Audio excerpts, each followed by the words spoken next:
everybody, how are you doing? I'm Charay, host of the community talk show called Let's Talk About It, and I'm here at the embassy in Greenville, South Carolina with international basketball player David Bailey. Welcome, David.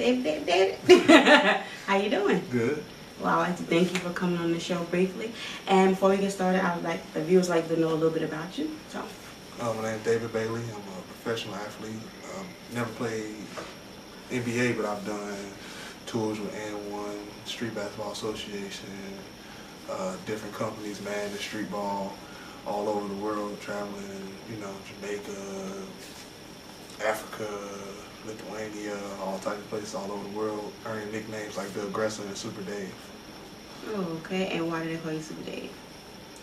Just do a lot of things. Superman, I'm everywhere. You everywhere. Oh. I actually got that name from working in the club. Working in the club? Yeah, I used to do security and being strong and being kind of, then build. My man was calling me Super Dave because I slammed somebody that was kind of almost 300 pounds heavier than I was. Oh, okay. And where was this club located at? DC. It was the Tunnel. Okay. And a couple other clubs. I used to do stuff for Rare Essence and Backyard for security. My man Stu. Okay, so you're originally born and raised in D.C.? No, I'm born and raised in St. Louis, Missouri.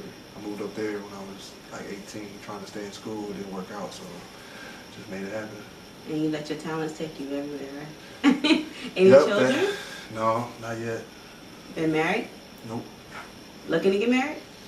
Hopefully. People stop playing around. You know how that is.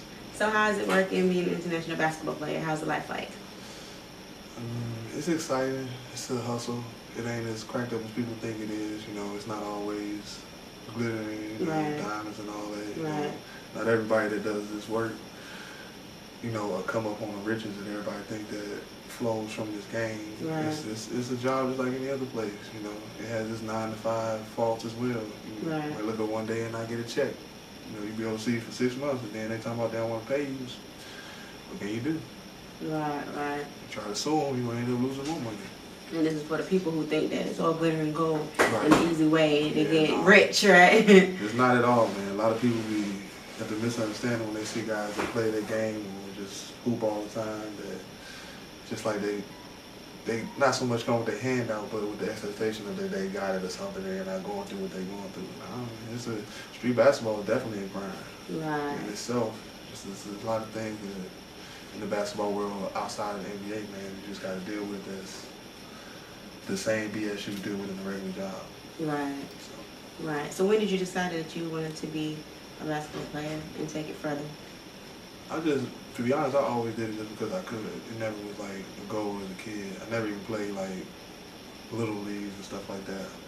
I was just real athletic growing up. And I just did a lot of blocking shots, rebounding, dunking the ball. My skill level really didn't increase until like maybe 3-4 years ago.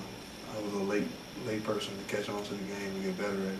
But like starting off, all I really was doing was just an athletic player that liked to burn the floor.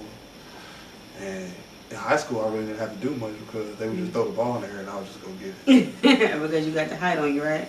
You like, how tall are you? 6'8". I'm not really that tall compared to a lot of other dudes. Oh, well, you're taller than me. You're taller than me. So, any sisters or brothers? 2 sisters, 2 brothers. The girls on my father's side, the boys on my mother's side. Yeah, and then I got like 18 nieces and nephews. Wow. Technically 6, technically 12. Okay, wow. Trying to exaggerate, I wasn't that far off. Oh, okay. And so for the people, the young men and women that decided to get into this field, what would you tell them? Like, what would be the first suggestion that you would give them for pursuing this, and the do's and the don'ts, some of the do's and the don'ts? Well, don't fool yourself, first of all, thinking that you can do things that ain't for you.